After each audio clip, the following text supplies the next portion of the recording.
नमस्कार. आकाशला आता संकर्षण आणि भूमीमध्ये नेमका काय प्रकार चालला आहे हे कळाल्यानंतर आकाशने आता स्वतःला समजवत असं म्हटलेलं असतं, मला या सगळ्या प्रॉब्लेममधून भूमीला बाहेर काढावंच लागेल. भूमी, तू काही काळजी करू नकोस. मला कळतंय तुझ्या मनाची काय अवस्था असेल. आणि लगेचच आता आकाशने थेट रागिणीला असं म्हटलेलं असतं, आत्या, मला आत्ताच्या आत्ता बाहेर जायचं आहे. त्यावर रागिणी म्हणत असते, नाही नाही आकाश, अजिबात नाही. तुझी तब्येत बरोबर नाही आहे. तुला चालताना चक्करही येऊ शकते. त्यामुळे मला आता तुला कुठे जाऊ द्यायची अजिबातच इच्छा होत नाही आहे. त्यावर आकाश म्हणत असतो, आत्या, मला आत्ताच्या आत्ता जावंच लागणार आहे. माझ्या भूमीला माझी गरज आहे. त्यावर आता रागिणी म्हणत असते, आकाश, अरे किती वेडपटसारखं वागणार आहेस तू. तिला तुझ्याबद्दल काहीच वाटत नाही. अरे जर तिला वाटत असतं ना तर जरा तरी विचार कर. खरंच ती एका परपुरुषाबरोबर त्याच्याच घरी राहायला गेली असते का. त्यावर आकाश म्हणत असतो, आत्या, तुलाही चांगलं माहिती आहे की भूमी संकर्षणच्या घरी राहायला गेली आहे तर फक्त त्याच्या मुलाची काळजी घेण्यासाठी. सांग मला, हे तुला माहिती नाही आहे का. त्यावर रागिणी म्हणत असते, अरे हो, माहिती आहे मला. पण जग काय म्हणेल. 4 लोकांना जेव्हा कळेल की तुझी बायको तुझ्याकडे नाही आहे तर संकर्षणच्या घरी आहे, खरंच तू लोकांना तोंड दाखवू शकतोस का. त्यावर लगेचच आकाश म्हणत असतो, आत्या, मला जग काय म्हणाल त्याची पर्वा नाही आहे. मला माझ्या भूमीची काळजी वाटते बस. बाकी मला कोणाशीही काही घेणं देणं नाही आहे. आणि अशातच आकाशने आता रागिणीला न जुमानता थेट घरातून बाहेर काढलेला असतो. पाय बसलेला असतो गाडीत आणि निघालेला असतो थेट संकर्षणच्या घराकडे. इकडे भूमी आणि संकर्षणमध्ये छोटे मोठे वाद होत असतात. त्याच वेळेला आता दाराची बेल वाजल्यामुळे थेट संकर्षण दार उघडतो आणि समोरच आकाशला पाहून संकर्षण बोलू लागतो, अरे आकाश, तू इकडे. त्यावर आकाश म्हणत असतो, हो, यावं लागलं मला. आणि अशातच आता थेट संकर्षण म्हणत असतो, पण कशासाठी. त्यावर आकाश म्हणत असतो, माझ्या भूमीसाठी. माझ्या भूमीला बरोबर तू अडकवून माझ्याच विरोधात उभं करण्याचा प्रयत्न करतोयस काय. त्यावर आता आकाशला थेट संकर्षण समजवण्याचा प्रयत्न करतो. पण आकाश काही एक ऐकत नाही आणि आकाश बोलू लागतो, भूमी कुठे आहे सांग. आणि तेवढ्यात भूमीला आकाशचा आवाज आलेला असतो. त्यामुळे आता भूमी बाहेर येते आणि आकाशला पाहून बोलू लागते, आकाश, तू इथे. त्यावर आता आकाश आतमध्ये शिरतो आणि भूमीचा हात धरतो आणि बोलू लागतो, भूमी, तुला काळजी करायची गरज नाहीये.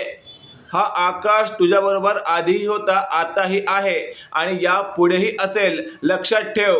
त्यावर आता भूमी म्हणत असते, हो आकाश, मला विश्वास आहे तू मला कधीच अंतर देणार नाहीयेस. हे सगळं तू जरी पाहत असलास तरी तुझा विश्वास माझ्यावर कायम असणार आहे. त्यावर आकाश म्हणत असतो, हो भूमी, मला माहिती आहे तू माझा विश्वासघात कधीच करू शकत नाही. या माणसाने तुला कैचित अडकवलं आहे ना.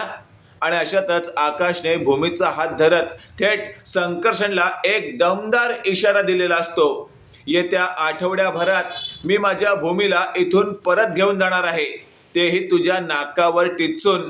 हे वाक्य ऐकल्यावर आता थेट संकर्षण भूमीला म्हणत असतो, भूमी, तुझा नवरा जे काही म्हणतोय ना, एक वेळ ते मान्य करतो मी. पण मला सांग, त्याने ते केले तरी तू जाणार आहेस का. त्यावर आता भूमी चांगलीच कैचित सापडल्यामुळे तिला हाही बोलता येत नसतं आणि नाही बोलता येत नसतं. तेवढ्यात आकाश भूमीला हिंमत देण्याचा प्रयत्न करत असतो. तो म्हणत असतो, भूमी, लक्षात ठेव, या नालायक माणसाने तुला या प्रॉब्लेममध्ये अडकवलं आहे ना. माझा शब्द आहे तुला, यातून तुला बाहेर मी काढीन. त्यावर आता थेट भूमी म्हणत असते, आकाश, आकाश, प्लीज तू इथून जा आता.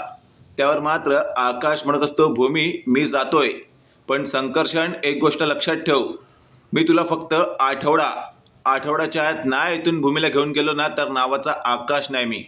असं बोलून आता आकाश तिथून बाहेर पडलेला असतो. संकर्षण आता हसत असतो. तो म्हणत असतो, भूमी, काय करणार आहे ग तुझा हा एक्स नवरा. त्यावर मात्र आता भूमी म्हणत असते, संकर्षण, चुकतोयस तू. तो माझा एक्स नवरा नाही आहे तर माझा नवराच आहे तो. आणि तू माझ्याशी जरी रजिस्टर मॅरेज केलं असशील ना तरी ते फक्त आणि फक्त ओजससाठी. बाकी मी तुझी बायको नाही आणि तू माझा नवरा नाही, हे लक्षात ठेव. त्यावर मात्र आता थेट संकर्षण म्हणत असतो, हो, पण मॅरेज तर केलंय ना. त्यावर भूमी म्हणत असते, एक गोष्ट विसरतोयस का संकर्षण. तू माझ्याशी जे काही मॅरेज केलं आहेस कोर्ट मॅरेज ते अजूनही कोर्टात रजिस्टर झालेलं नाही आहे, तर ते एक ड्रामा आहे लोकांना दाखवण्यासाठी, हो ना? मग म्हणजे आपलं लग्न झालेलंच नाही आहे, फक्त मी तुझ्या घरात राहता यावं आणि यावर कोणी बोट दाखवू नये म्हणून तू माझ्याशी एक रचलेलं ते नाटक आहे आणि त्या नाटकात मी तुझी साथ देत आहे. कारण उद्या तुझ्यावर किंवा माझ्यावर कुणी बोट दाखवू नये की लग्नाशिवाय दोघं राहतायत. आता लग्न तर झालेलं नाही आहे हे आपल्या दोघांना माहितीच आहे, त्यामुळे तू आता जरा जपून राहा. हे जेव्हा माझ्या आकाशला कळेल ना, आकाश तुला फटकवेल आणि थेट इथेच डांबून ठेवून मला माझ्या घरी हक्काच्या घेऊन जाईल. त्यावर संकर्षण म्हणत असतो, भूमी नाही हा नाही, अजिबात नाही, हे सत्य कोणाला कळता कामा नये. तू मला वचन दिलंयस की मी आकाशला बरं केलं तर तू कायमस्वरूपी माझ्या ओजसची काळजी घेशील. त्यावर आता भूमी म्हणत असते, हो ना, मग मी ओजसची काळजी घ्यायला नकार देतच नाही आहे, त्यामुळे तू माझ्या नवऱ्याला त्रास होईल असं काही वागायचं नाही आहे. तू माझ्या नवऱ्याची काळजी घे, मी माझ्या परीने तुझ्या ओजसची काळजी घेते. आणि अशातच आता घरी आलेला आकाश खूपच चिडलेला असतो, त्याला खूपच मनस्ताप झाला आहे असं आता रागिणीला दिसत असतं. रागिणी लगेचच बोलू लागते, आकाश मी बोलले होते ना नको जाऊ तिकडे, त्रास होईल तुलाच. त्यावर आकाश म्हणत असतो, आत्या त्रास तर मला न जाताही झाला होता, जाऊन आलो तर त्रास झालेला आहेच, पण एक हिंमतसुद्धा आली आहे की येत्या आठवड्याभरातच मी भूमीला परत आणणार आहे. त्यावर पौर्णिमा म्हणत असते, उगाचच काही काय बोलताय तुम्ही, अहो कसं शक्य आहे, तुम्हाला सोडून ती भूमी आता त्या संकर्षणबरोबर लग्न करून राहत आहे, ज्याला एक मुलगासुद्धा आहे. त्यावर मात्र आता थेट आकाश म्हणत असतो, पौर्णिमा तोंड बंद ठेव. त्यावर आता पौर्णिमा म्हणत असते, का तोंड बंद ठेवू मी, अहो विचार करा, त्या संकर्षणला एक मुलगा आहे, भूमीने तुमचीच मुलगी आता तिच्याकडे नेली आहे, मग तुमच्याकडे काय राहिलं. अशात रागिणी म्हणत असते, पौर्णिमा तोंड बंद ठेव, नाहीतर आकाश फटकवायच्या आधी मीच फटकवीन तुला. आणि अशातच आता पौर्णिमा एका क्षणात गप्प होते. आकाशला शांत करण्यासाठी रागिणी नाटक करत असते आणि ती म्हणत असते, आकाश मी आधीही तुझ्याबरोबर होते, आत्ताही आहे आणि कायम राहणार. त्या भूमीला आपण लवकरात लवकर धडा शिकवू. माझ्या आकाशला त्रास देण्याचा प्रयत्न करते काय. त्यावर आकाश म्हणत असतो, आत्या काय बोलतेस तू, हे तू मला असं ऐकवणं अपेक्षित नाही आहे, भूमीवर माझा अजूनही विश्वास आहे. इकडे आता थेट रागिणीला पौर्णिमा समजवत असते, काय हो आई, उगाचच तुम्ही आकाशला समजवण्याचा प्रयत्न करताय, जाऊ दे ना, त्याला रडत बसू दे, आणि असाच रडत कुडत तो शेवटी तो मरेल आणि त्यानंतर आपल्याला सगळी प्रॉपर्टी मिळेल. त्यावर रागिणी म्हणत असते, अगं सगळी प्रॉपर्टी मिळवण्यासाठी आत्तापर्यंत जीवाचं रान केलं आहे मी, पण हा काय टपकत नाही आहे. त्यावर आता पौर्णिमा म्हणत असते, द्या ना मग कोणत्या तरी पदार्थामध्ये विष टाकून द्या, मारून टाका याला. त्यावर मात्र रागिणी म्हणत असते, नाही या असा विचार करू नको, उद्या जर पोलिसांना काही कळलं ना तर मात्र आपण 12च्या भारात जाऊ.